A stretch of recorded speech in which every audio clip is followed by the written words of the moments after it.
Isang mapagpalang araw po sa ating lahat, sa mga magulang, mag-aaral ng Grade 7 Garnet ng Upper Bicutan National High School.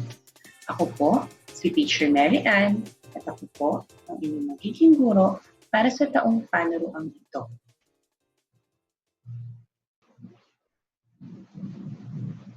Ngayon po ay humaharap tayo sa tinatawag na new normal setup ng edukasyon. Hindi po madali dahil ito ay bago para sa lahat. Ngunit naniniwala po ako na kung tayo ay magtutulungan, magagawa po natin maging maatagumpay ang school year na ito para po sa pagpapatuloy ng edukasyon ng ating mga anak. Narito po ang ilan sa mga paalala bago magsimula ang klase sa darating na Lunes, October 5, 2020.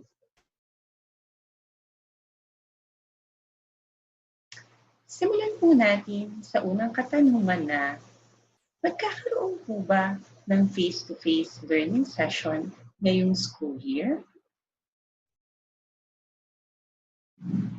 Ang sagot po ay hindi magkakaroon ng kahit anong face-to-face learning interaction or learning session ngayong taong panuruan ito. Ito po ay upang masigurado ang kaligtasan ng bawat isa, lalo na po ng ating mga mag-aaral. Kaya po tayo sa Upper Bicutan National High School ay gagamit ng dalawang modalities or mode of teaching and learning. Ang una po ay tinatawag na modular distance learning.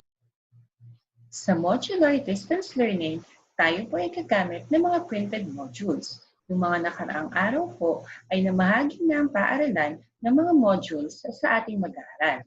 Ito po ay gagamitin nila bilang patnubay sa kanilang pag-aaral. Ano naman po ang online distance learning? Sa online distance learning po ay meron tayong dalawang klase. Meron tayong tinatawag na synchronous session at asynchronous session.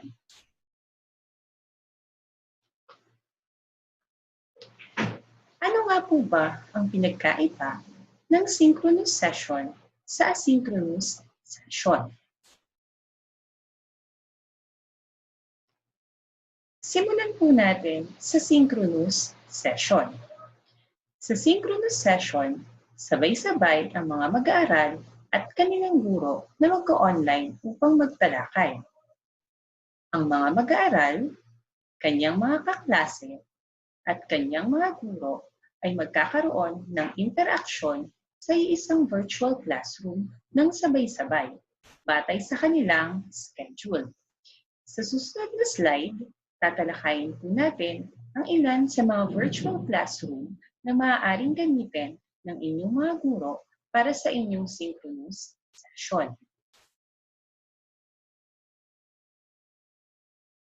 Ano naman po ang asynchronous session? Sa asynchronous session, mayroong sariling schedule ang isang mag-aaral. Ito ay nakabatay sa kung kailan niya kaya at kung gaano kadalas niya kayang mag-online. Sa kanyang sariling schedule, ang mag-aaral ay mag-online upang pag-aralan ang mga materyales na ibinigay ng kanyang mga guro. Bukod po sa printed modules na inyong natanggap, may mga additional learning materials pa na maaaring ibigay ang inyong guro upang higit ninyong maunawaan ang mga paksa na inyong tinatalakay. Paano mag-synchronous session ng mga estudyante? Anong platform ang gagamitin nila?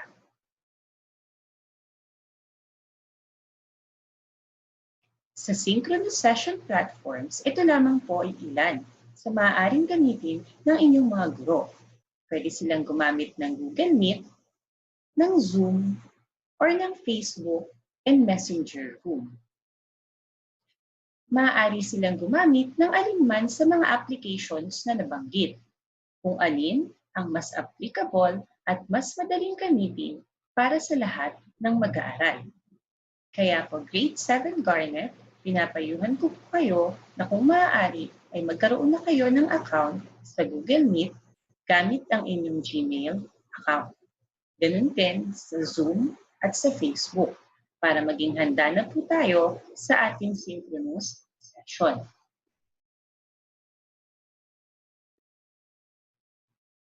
Anong platform naman po ang gagamitin para sa asynchronous session? Sa asynchronous session, maaaring gumamit si teacher ng Facebook group or Messenger group or pwede rin naman siyang gumamit ng Google Classroom. Ito naman po ang gagamitin ng guro para ipadala ang mga additional learning materials sa mga estudyante. Paano po kung hindi ako naka-attend ng online class? Kung hindi po tayo naka-attend ng online class dahil sa mahinang internet connection or sa kung ano pa man pong valid personal reason, sabihin niyo lang po sa inyong guro upang maipadala sa inyo ang recorded video ng online class session upang hindi kayo mahuli sa talakayan. Ang susunod naman po nating tatalakayin ay ang inyong class schedule. Narito po ang inyong class schedule. Ang klase ninyo ay mag-uumpisa ng alas 9 ng umaga at magtatapos ng alas 11 ng umaga. 2 subjects lamang po kayo bawat araw. 1 beses sa 1 linggo lamang ninyo mamimit ang inyong mga guro. Hanggang dito na lamang po ang mga paalala bago magsimula ang ating klase. Kung meron po kayong ibang katanungan na hindi nabanggit sa ating presentation, maaari niyo po akong kontakin sa ating Facebook or Messenger group chat. Now, let's discuss some of the online classroom rules. These rules will help us to ensure that we will have a harmonious and productive discussion every time we conduct online class or synchronous session. Inaasahan sa mga mag-aaral ang pagpapakita ng maayos na kaugalian sa pakikipag-usap sa mga guro at kapwa mag-aaral.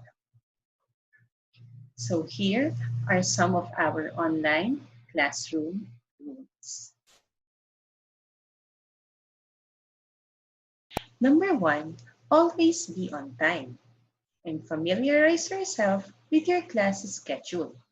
Check if your microphone and your camera are working properly. Always make sure that before the start of your online class, you already prepare your materials, such as modules, notebooks, and pens. Siguraduhin na 10 hanggang 5 minuto bago ang nakatakdang oras ng inyong aralin, dapat ay nakahanda ka na at nasa virtual classroom ka na. Ganun din ang inyong mga gagamitin para sa online class. Pangalawa, always be attentive. Always make sure to listen attentively and respectfully to whoever is speaking. Ugaliin po nating makinig sa inyong guro o sa nagsasalita upang ikaw ay may matutunan sa inyong aralin. Number 3, participate actively. Ask for your teacher's permission before you unmute your microphone and before you speak. Always use appropriate classroom language when communicating with your classmates and teachers. May mga pagkakataon, class, na hindi tayo sang-ayon sa mga opinyon ng inyong kamag-aral o ng inyong guro. Kung kinakailangan mo bigay ng puna, gawin ito sa magalang na paraan.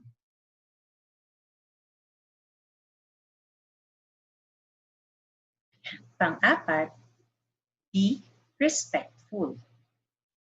Always turn off your microphone or speaker while the teacher is speaking and while your classmate is performing. For us to understand the speaker, or whoever is talking.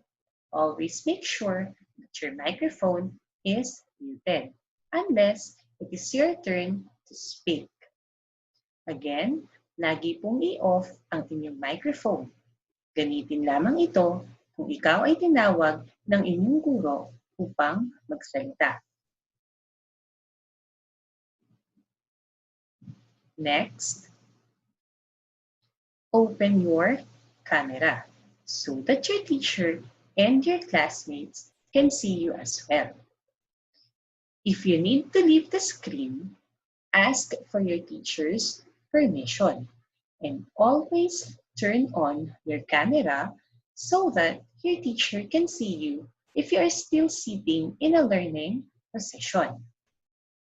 During online class session, panatilihin lamang po na nakabukas ang inyong camera upang makita ng inyong guro na ikaw ay nakikinig sa kanyang aralin.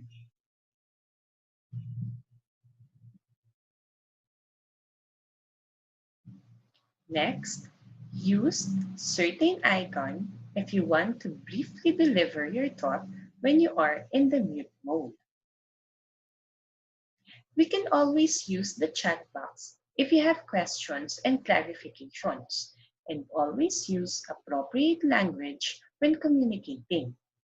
Ang pagiging magalang ay laging nararapat na maging bahagi ng inyong pakikipagkomunikasyon.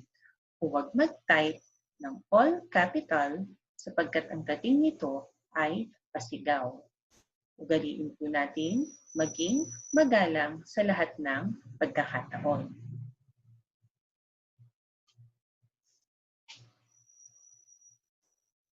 Wear appropriate clothes like you always do when you attend in physical classroom. You are not required to wear your uniform, but you should avoid wearing inappropriate clothes like sando and sleeveless. Always wear appropriate clothing and proper grooming. So class, hindi po ibig sabihin na online class tayo, hindi na po tayo magbibihis ng maayos. Hindi po nire-required na naka-uniform kayo during online class, pero huwag po tayo or iwasan po natin na magsuot ng sando or ng sleeveless. Next one, you are not allowed to take a photo or screenshot during the online class. Okay, it is important and it is a big no-no in our online class. Do not record, take a photo, upload, and post or distribute part of online classes, discussions, and conversation within the course should be treated confidentially. Mahigpit pong ipinagbabawal ang pagkuha ng litrato o pag-screenshot sa kahit anumang bahagi ng ating online session at pamamahagi nito sa anumang social media sites. Ito po ay may karampatang parusa.